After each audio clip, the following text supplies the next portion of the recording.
Hello and welcome to Caged In Pigcast, the companion podcast to the new Nicolas Cage film Pig, where I will be talking to people in front of and behind the camera all about the making of this movie and get a bit deeper into the characters and the stories behind everything. Today I have the absolute pleasure of being joined by David Knell. We talk all about his time on the film and the vital scene he has as Chef Finway. We talk about his time in Hollywood, as well as how he deeply related not just to the character of Chef Finway, but also to the character of Rob. If you haven't seen this film, it's best to watch it before you enjoy this conversation. It's currently playing in theatres in the US and will be released on the 20th of August here in the UK. Hi, I'm Chef Finway. Welcome to Eurydice. The food is really good. Well, thank you. Thank you. I'm so glad you're enjoying it. We heard there were some new truffles on the menu. Well, we are planning a few truffle dishes for the winter menu. It's a fascinating and expanding local industry with deep roots in old world traditions. Great. I'm looking for a truffle pig. I don't understand. I just want to know about the pig. Tell him who you are. Come on, tell him. Well, there you go. That confused voice you heard in that clip is today's guest, David Knell. How are you, David? I'm great. How are you? Yeah, Good to hear from you. I'm very well. First of all, I'd like to say massive congratulations on Pig. How does it feel now you're the other side of it? It's very gratifying that it came out like just the way that I was intending to do it, which is its own thing there. We shot this a year and a half ago, September of 2019, just, in the before time, in the long, long ago. And and I was on my way back from an innkeeping job that I was doing in Michigan, like 2,000 miles away, and was literally on the road back, driving across the top of the country, and I got a call from my agent saying, "Hey, they're doing a movie in Portland," and I went, "Cool." I said, "Is there a David Knell part in it?" And they said, "Yes," and they were really right, which is very cool. So yeah, and just the whole process of doing this, and it was over very quickly, as many things are like this. I think even Adam Arkin, who had a really key part in it, I think he probably only worked a couple of days on it too, and we shot our entire thing in one day. Yeah. And so almost no prep time, and but yes, it's very cool, and I'm very pleased that it came out kind of as I intended. Yeah. And What are your thoughts on like the reception it's getting? 'Cause obviously, like across the board, it's like seems like the reviews are phenomenal for it. It's so gratifying and so rare. For me, it's like I've done just all kinds of things. I've been in the business off and on for nearly 40 years, and I've done things where I've had leads in movies and not gotten any sort of feedback from it at all, and lot of stuff that I've watched and gone, it's just not very good. And to be a part of something that is not just popular, because I don't know if this is popular yet, but genuinely good. It's like so much of the stuff they're dealing with in the movie thematically is like true of this. This is really, this beautiful, beautiful meal that is kind of a once in a lifetime thing. And it's just lovely that it's getting all the great response that everybody who worked on it is. And I have some some friends who have other parts in the film, and it's just like, yay us! We're part of this thing that may stick around, and people will remember it and talk about it, and that's just so nice. So, are you a Portland native then? I'm not. I grew up in New York City, Mm-hmm. and then when I was about 17, I went to Los Angeles and was there for some 35 years, and which was about 25 years too long.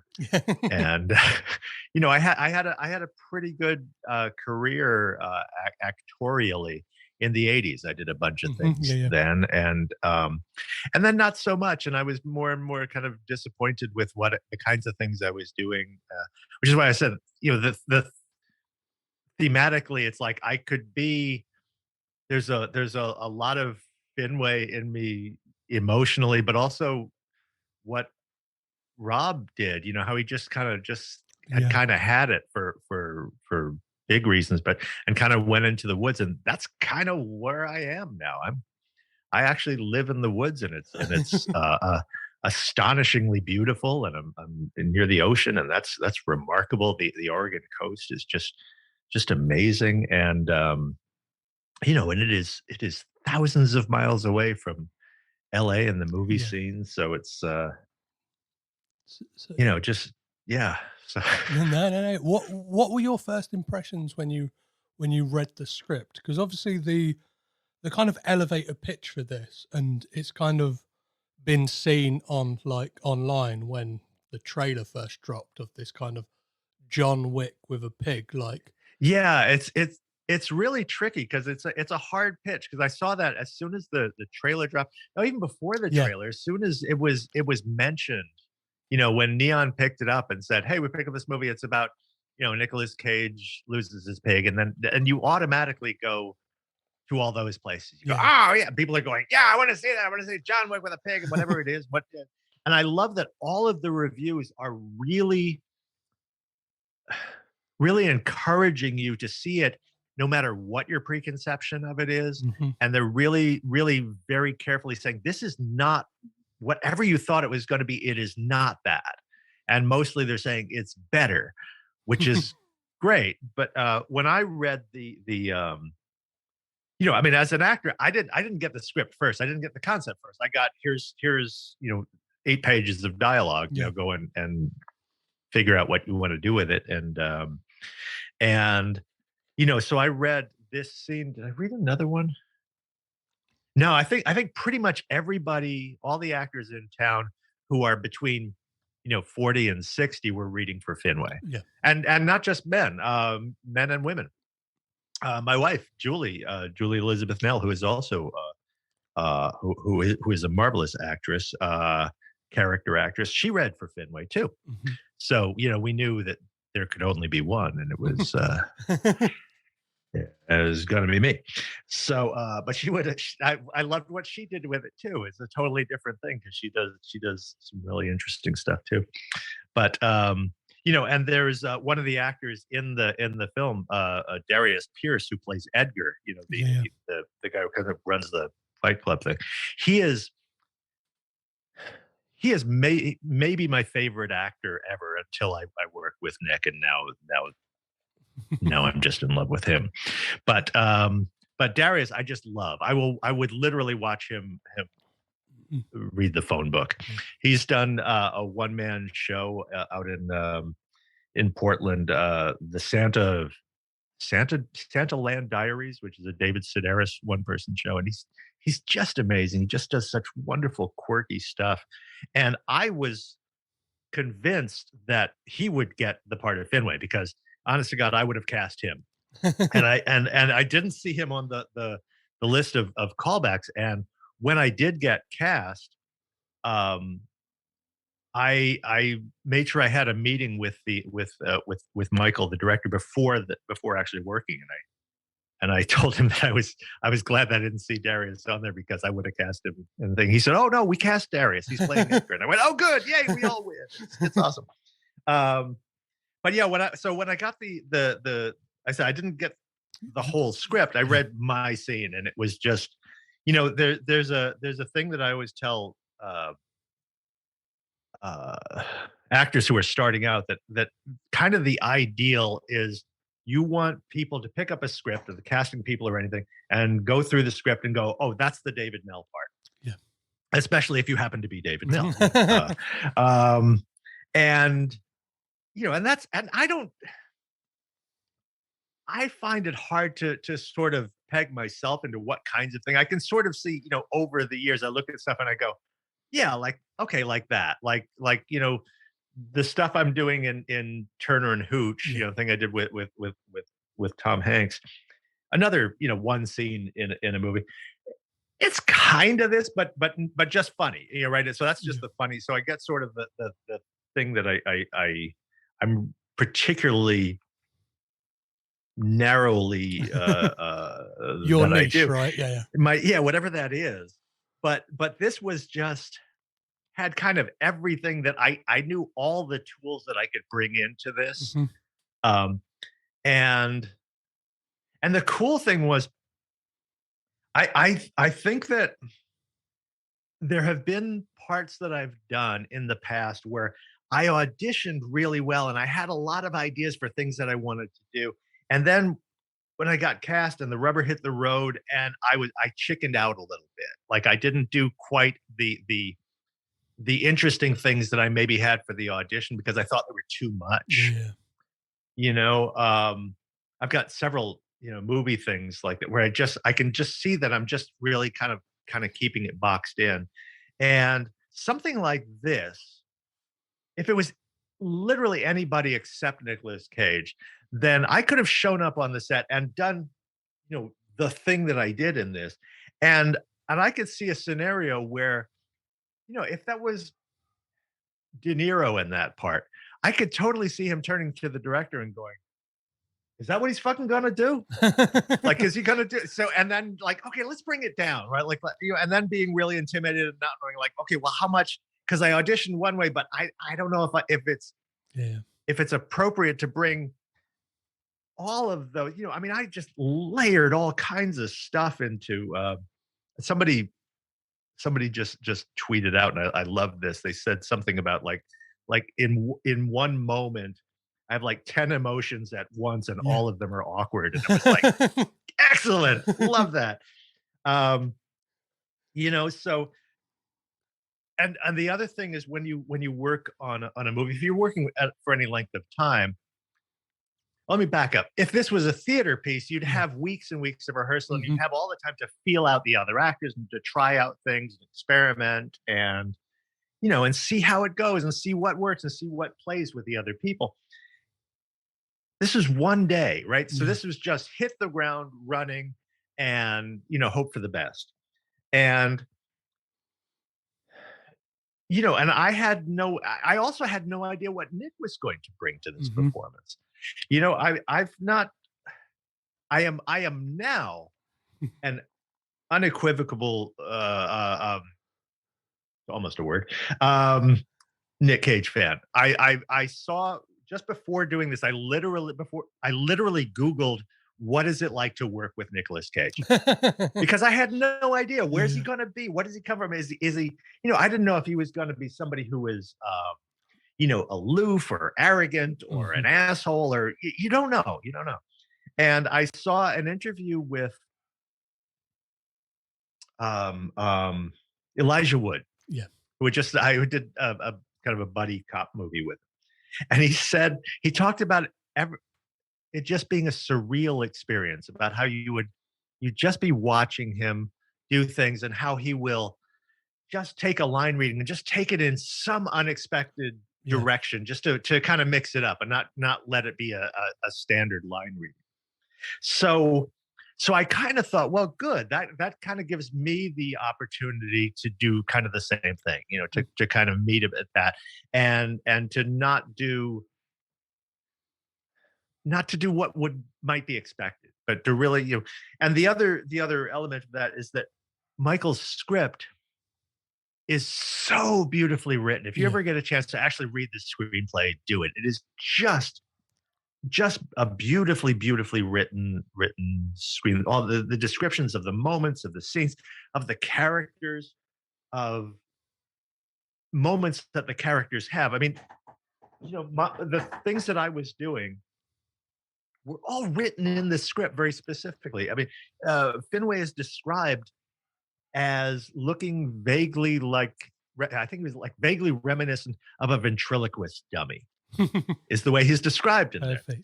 I was like, wow, that's an interesting, Yeah. like, and then what does that mean? How do you portray that? What does that mean? And I kind of got, okay, he's entertaining. He's putting on a show. He's being, and it said when he walks out, you can almost hear the strings rattling. Mhm. And you don't actually see me walk out, but so that like informed what I was going to do with stuff. And it's like, this is, okay. And there's a moment when he kind of describes the breakdown that Finway has when, as Robin is literally deconstructing him, which I love that metaphor that so they're eating, was it a deconstructed scallop or something under a pine cone mist or something, and which is all real stuff. That is real food descriptions of things, and I was like, wow, okay, so the fact that Robin is just taking him apart and that he's doing it so quietly, it's so great. How was it like, kind of, I'm not sure, like, not having this preconceived notion of Nick Cage, but obviously, like, Right. he will do what he wants. And then obviously in this film, as it's been remarked a lot in the press, and of somebody who's a big fan of like Nick Cage's, it feels like a performance we don't see from often. So was it a shock almost to see him playing it quite quiet and reserved? It was, yes, because that was what I had. Okay, so several things that I saw before that in my prep work for it was I watched a couple of videos. There's one of those, is it GQ or Vanity Fair where actors go and like talk about their roles over the years. GQ, And I watched his, and it's like half an hour long of him talking about everything that he did, everything that he's done, going back to Peggy Sue Got Married, and which I remember watching and going, what the hell is he doing? He's doing this strange voice. And I'd heard the story that Kathleen Turner, when he did that, was expecting to see the guy who she saw in Birdie, which was another one of those kind of underplayed things. And which I auditioned for, by the way. That was back then for the Matthew Modine part.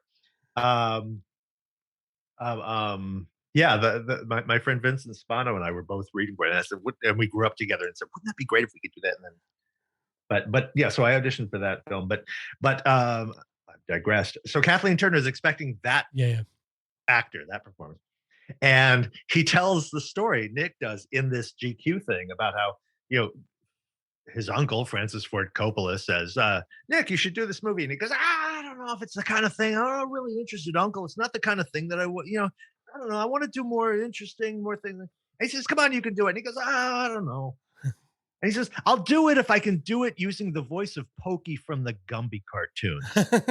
Is literally what he said. And he admits that's what, and Coppola said, yeah, okay, we'll try that.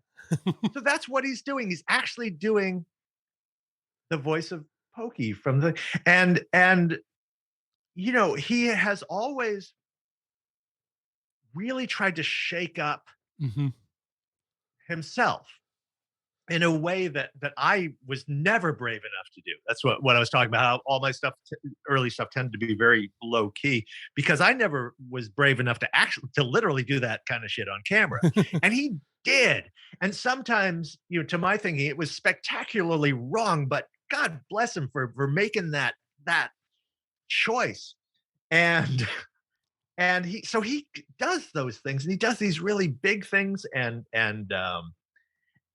but here was the thing that I really discovered from watching that thing, is that every choice that he makes is absolutely earnest, and it's absolutely done with a real dedication to his craft, and he's never being frivolous when he makes a choice, even if it's what appears to be a big goofy thing. he's doing that really deliberately and on purpose, and I really respect that. Mhm. And one of my favorite performances when I was a teenager before that was George C. Scott in Doctor Strangelove. Uh-huh. Because up until then, he had only done, he played Patton, he played Yeah. Sherlock Holmes, he's doing really serious stuff. And he played this really broad, really comedic, really just way, way huger than reality. And it completely works within the context of that movie. And I was always in awe of how he could do that, how he can make those kind of big choices and do that sort of thing. And Nick is by far over his career just taken those things and done huge things. And then not always, sometimes he will do these things that are just really genuine and really tight and introspective. And Leaving Las Vegas comes to mind immediately. And I think like a modern film that very much has almost like the same spirit as Pig is Joe, the David Gordon Green film from 2013, which is another kind of like Nick Cage. I need to see that. I haven't seen that, Yeah, but I've heard that. They would make a fantastic like double bill. Do you know what I mean? Yeah, like that. It's like Nick Cage bearded in the woods, kind of down on his luck. Yeah. So yeah, I want. Now I'm interested in seeing anything that he does. Like my Netflix queue is all filled with all these things. So and there was also one of the other things in my research was that great SNL thing where I forget who it was. Was it Adam Sandberg who used to do a Nick Cage interviewing actors, and then he's interviewing himself. He's interviewing the old Nick Cage, and the thing he says is like the hallmarks of a Nick Cage action film are: one, every line is either whispered or screamed, and two, everything's on fire. And so bringing all that around to, I made sure that I had a meeting with Michael before I actually showed up on set, because I didn't want to have that moment where I go, "Oh, I'm doing this big ass crazy thing," or whatever it is and he's not doing that, or he's going to, or I'm going to be intimidated and he's going to, and I'm going to have to dial it back. And it's like, okay, so I want to give you the performance that I gave you in the audition. I want to make sure I have your permission to go as far as I possibly can, if that's what you want. And he told me, he said, no, Nick is actually, he's been very respectful. He's not a diva at all. Mm-hmm. He is just, he's supportive. He is collaborative. And I went, well, great. Okay. So, and when we actually got to the set that morning, we're, first time I'm in costume. He's already in costume. He's already fully made up. So this is my only time I see him is when he looks, like he's just been through several bar fights and things. And so we sat down to do the scene, and Michael said, let's not do a performance. We're just going to run through just the lines. But I knew that, well, no, I can't just run lines. I have to show him what I'm about to get us into here. So I did the performance like just as as full as I was going to, just in the rehearsal. And it was so great because Nick kind of just leaned back. And first of all, that was the first time I'd heard him perform it and realized, oh, I'm doing all of this. And he is whispering. He's doing that thing where he's just, where's my pig, Derek? And, even when I was auditioning and Julie, my wife, was reading the lines with me, she's doing, where's my pig? And he never does that. And it was just like, and I thought, wow, this is going to be really interesting because, I'm texting occasionally and thing. I said, the irony of this is that I am literally nose to nose with Nick Cage, and I'm the one who's overacting. Right? Just like, this is surreal. And, but I did we did the first take, and he kind of leaned back and he went, all right, okay. And it just felt like, oh, good. Okay. This is on now. And then then it was just, a day of tangoing with a master. It was just Amazing. beautiful. What Just, what was the atmosphere yeah. like on that day? Like, because I know that there's been a lot of stuff, and I know that Nick and Alex got on like really well. Like, I think Alex has Mhm. kind of stated that, well, it's like a masterclass for him watching Yeah, yeah. Nick. What was like the kind of It atmosphere was it between was takes? it was great. It was well, I could tell, and this was very gratifying that just from that first, I could tell that the two of them had a bond already. I mean, they've been working together. I don't know how long they'd been shooting. I don't know how long the shoot was. I imagine it was very short. I think it was only about 3 weeks for the whole thing. Yeah. And they had clearly they were really bonding very nicely, and that was and I'm only there for one day, so it's not like I'm going to be included Yeah, in yeah, that. But I kind of was, which was really great. It was like once we did that first rehearsal, I think it was like, okay, you can be in this club, which felt awesome. They had like a little tiny room at the way in the back of the restaurant where there was just the two of them hanging out, but it was the three of us hanging out. It was nice. It was like, so that felt very good.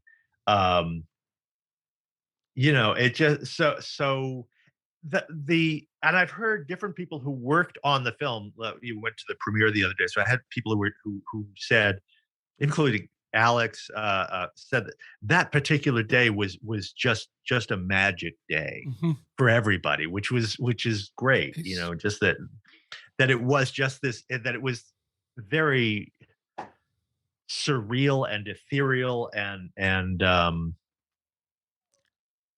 so the stuff that I was going through, it seems like a lot of people were experiencing that being there, which is really sweet.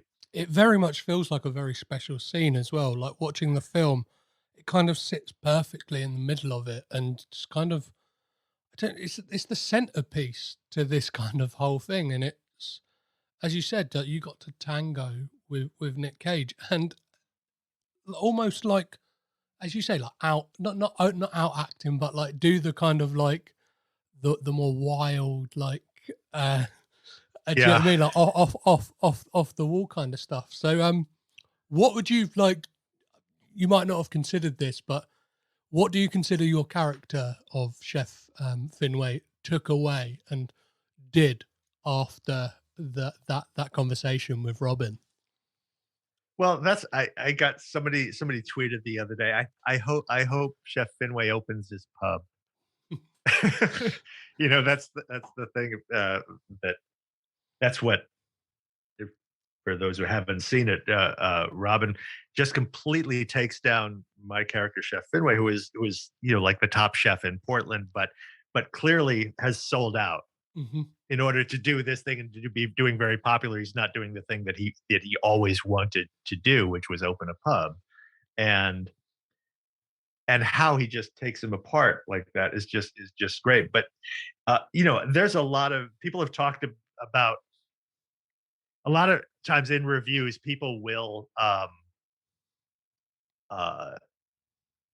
imagine stuff like go, oh well, Nick must have been thinking, well, this is very much like my career, stuff like that. And whether or not that's true, you kind of think, well, surely he must be thinking like this is he took this on because it was a commentary about selling out in Hollywood and like Hmm. that. It's like, no, I think he took it on because it was a great script. And yes, that's also, the rest of it's also maybe true.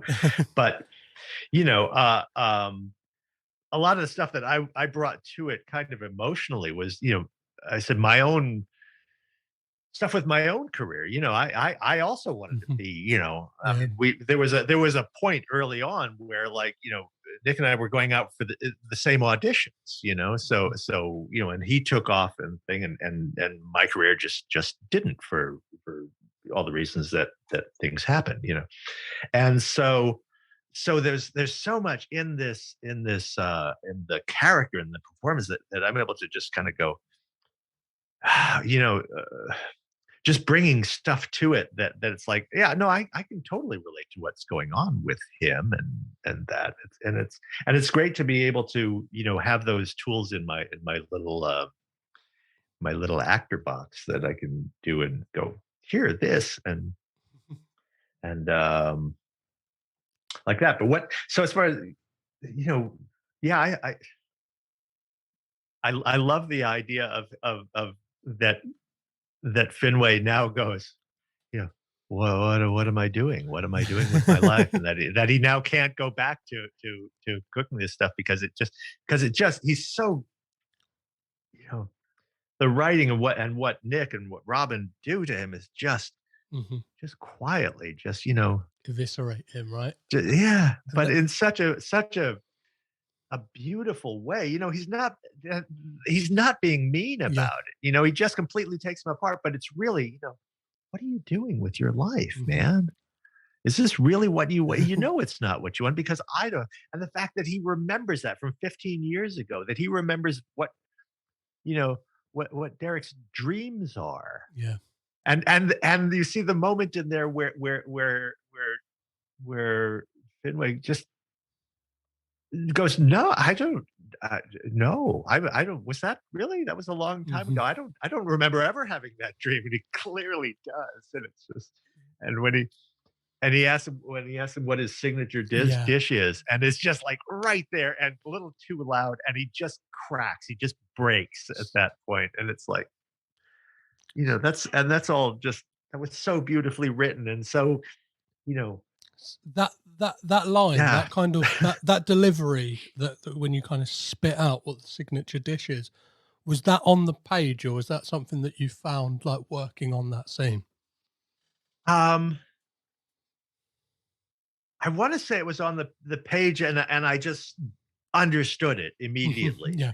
But I don't know. There was just something about it that the fact that he comes up with that thing and it's so specific what that thing is. You ask him what was your signature dish, and without a thought, he says it was liver Scotch eggs with a honey curry mustard, and says it a little too loud because the rest of the scene he's also the levels of, he's having this conversation and he's surrounded by people who are, in awe of him, and he's being taken down, and he just can't, he's trying to deal with all the levels of humiliation and embarrassment and memory and everything else. And just when that comes out, it's just like,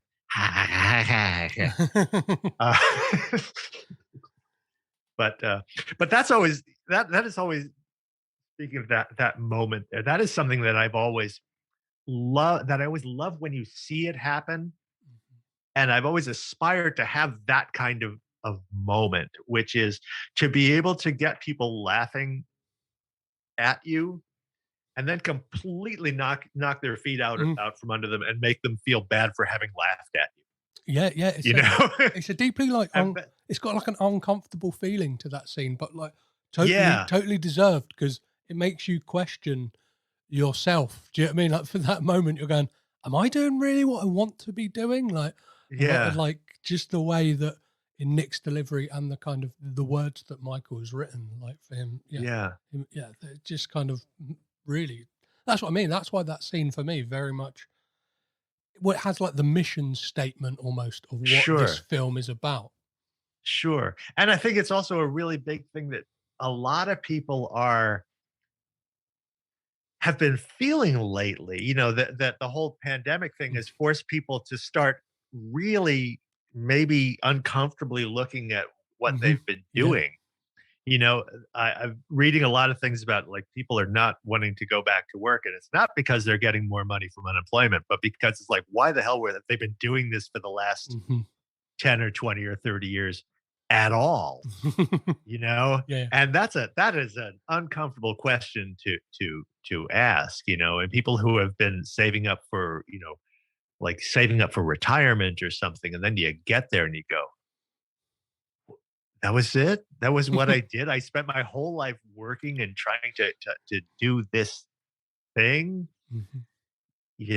whatever it is. You're just spending your whole life trying to make money so that you can, and then going, surely there was something. Didn't I want to be a cowboy at some point? Exactly. Yeah. Why aren't I an astronaut? Why does Jeff Bezos get to go to space? Yeah. Right.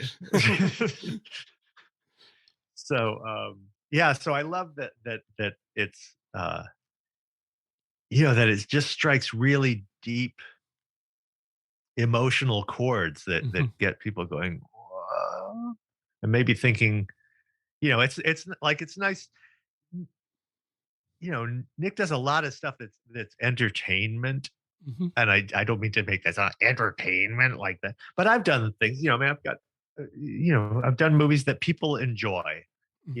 and that I don't understand, but that's my own personal thing with. I have my own attachments to, Spring Break was a movie that I did in the early '80s that I had the lead in, and it was like I just don't like that movie. And Total Recall, the Schwarzenegger thing, I have a small part in that. Yeah, you got to tranquilize him, right?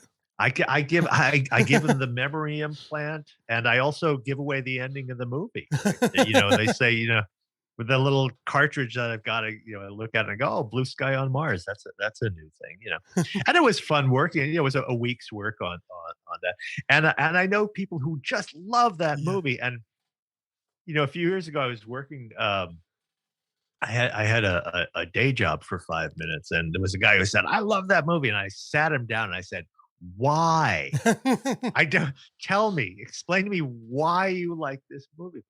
And he did, and I went, "Oh yeah, okay, no, I get it." Yeah. I mean, I have movies that I enjoy that I think that other people probably don't, and I don't care. I like Yeah. Hootie Tang is one of my favorite movies, and it's like with Chris Rock and Louis C.K. directed it, and it's just this weird little movie. It's like this sort of, and I think it's great, and many people will say I'm wrong, and okay, but I get having a movie that you think that only you like, and that's another thing about this one. Is one of the things I'm getting from a lot of the reviews is a lot of people think nobody else is going to get this movie but me. Yeah. Everybody thinks I completely get this movie, and you should see it anyway. But most people aren't even going to get it. And it's like I that idea that you can have like a movie that is W- so personal that you Yeah. think it is yours alone. Yeah, I think that is very much. I think that is it's something special. And what was it like working with Michael? Because obviously he's a first time director, and like, was it? He was great. He was, and he'd written this. He and Vanessa Block had written Mhm. this piece that I said was just beautiful, and I actually got to read it. Just went, this is really like special and interesting, and he got he got all the right people to work with him on it, and I said when I met with him, I just said, look, I want to give you every version and possibility for you to pull from, Yeah. and then he was totally there with that, which was great, and uh, so, and he's been real supportive ever since. I mean, he's been really great. That he was thrilled with what I did, which is nice. We go, okay, well, good. What was it That's like him. on that day with like what was this kind of direction style like? Is it kind of, well, let's just go again, or is there specific things he asked Pretty much, for? he gave me some specific things because I had asked him to do. I said, if you need things to be, it, it could be technical things, Yeah. make that a little faster, slower things. I was really interested in the fact that some of the takes that he used were like, there's one, I think that the first thing, there's a thing where I talk about truffle hunting or something. Because the first question, I think that may have been in the clip Yeah. that Yeah. you actually did, where he says, "You have truffle dishes," and I did sort of a little mini monologue about the truffle industry, and I can hear in my voice that was an earlier take, and I didn't really have my lines down, so I can hear myself Hmm. from only my perspective that I sound to me in that line like I didn't know what my line was. And of course, that's not something that anybody else is going to get, except, all Yeah. your listeners will go back and look and go, oh, yeah, look, he totally Well, forgot his lines. there, Um, there's a moment in the film that I discussed with Brett Buckman, the editor, who's mhm. that moment where Alex is in the mirror, kind of giving himself a pep talk, and Uh-huh. it very much speaks to your point of the interesting takes, because I think it's very interesting using that earlier take of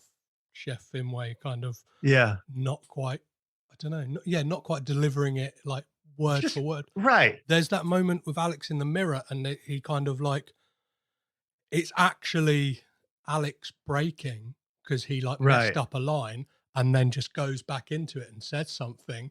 Yeah. But then which is great. That fits Amir because it's like he's totally does. I need to jump back into this pep talk of being like, you're the man, you've got it.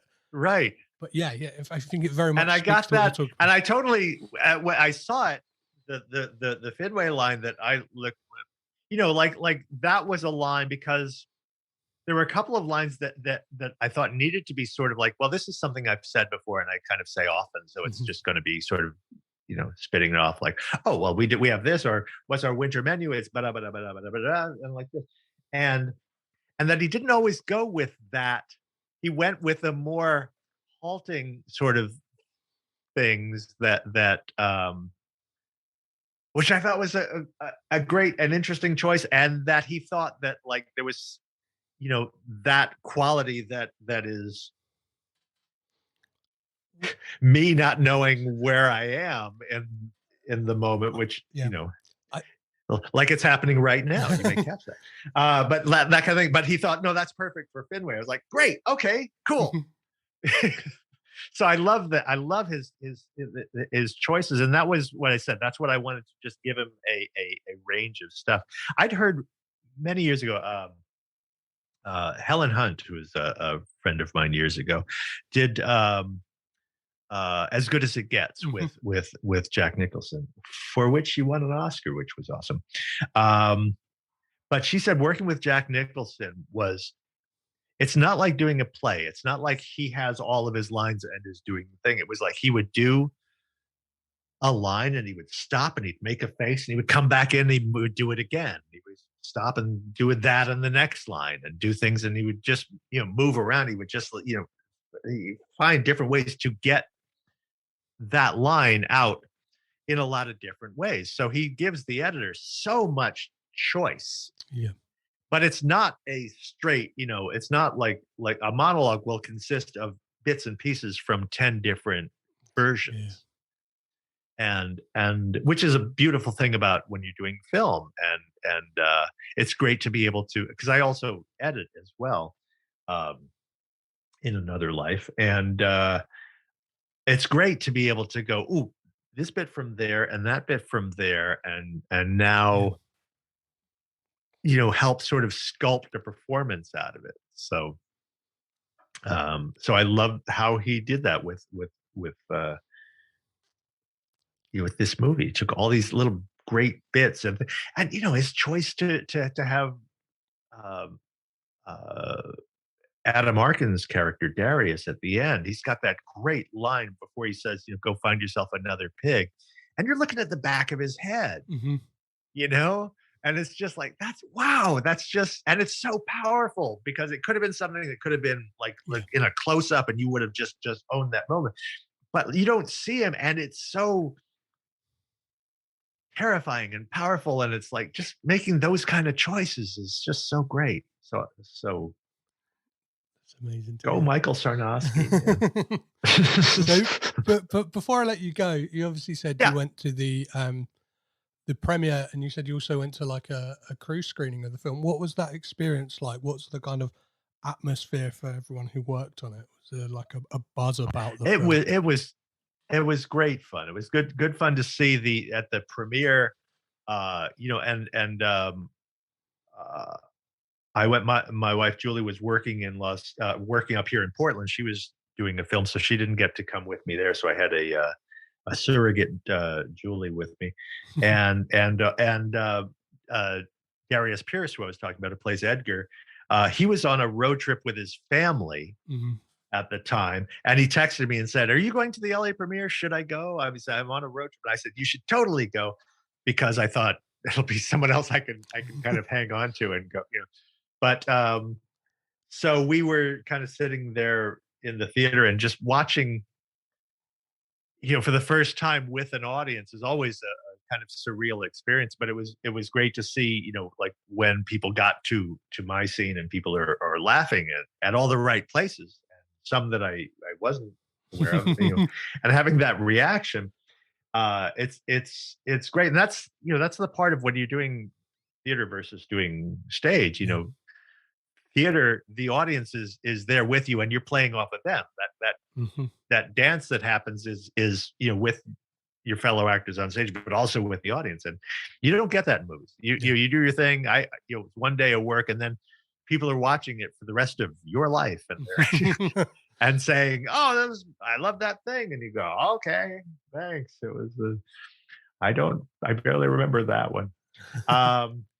But so it was nice to do that. And then the next night, I flew up the next day with back to Portland with Michael and Vanessa, and went to the crew screening. So Julie got to be there for that. And that was a different feel to it. So that was for the people in the audience there, it was like a family reunion. Yeah. Everybody had this intense experience together, and now we all got to enjoy it. And so I got to watch it again and still appreciate the audience reaction, but also just to the first night I was in a bit of a fog because it was a big deal, and this one felt a lot more casual, and I could just good. Now I can just appreciate it and watch the film for itself, and my God, it's a lovely little film. Yeah, it's great, and as I've said, as I said throughout this conversation, I very much think the scene you're in, and you especially as well, very vital to make this kind of a very special film. It feels like, I'm going to be beating the drum to tell people to go out and watch it, because it's that thing you can't argue with the reviewers when they're going, it's not what you expect. It's like, yeah, it's that it almost feels like you shouldn't have to be saying to people this is actually good. It's to watch the trailer, it's kind of and one of the things. What's cool is that people, even if they have the wrong intention on it, they still think it's gonna be good, which is nice. Yeah. So you're not having to convince people to go to the theaters. It's like people think that I'm definitely gonna go see that. Yeah. And then it's something else, and people still kind of appreciate it for the most part. If you look at the Rotten Tomatoes things, you got the user reviews, and those are all people who are just downloading pirated copies, and then they don't like the movies, and they're wrong. But people are watching going, "Oh, what was that? I don't know. Nothing happened. He's looking for a pig. He doesn't find a pig. Then he goes home. Come on." Amazing. That feels like a perfect place to end the conversation, David. Thank you so much for coming and joining me. You are so welcome. Thank you so much for listening. And if this is your first time to the podcast, please do check out all my back episodes where I look at all the Nick Cage films, as well as starting to look at the films of the wider Coppola family. I assure you, it's lots of fun, and there's plenty more interesting conversations like this. I also spoke to Brett Buckman, the editor of Pig, Mandy, and Colour Out of Space. That was the last interview episode I did, so please do check that one out. And if you enjoyed the podcast, please don't hesitate to rate, review, and subscribe on Apple Podcasts, Acast, or wherever you're listening to this podcast right now.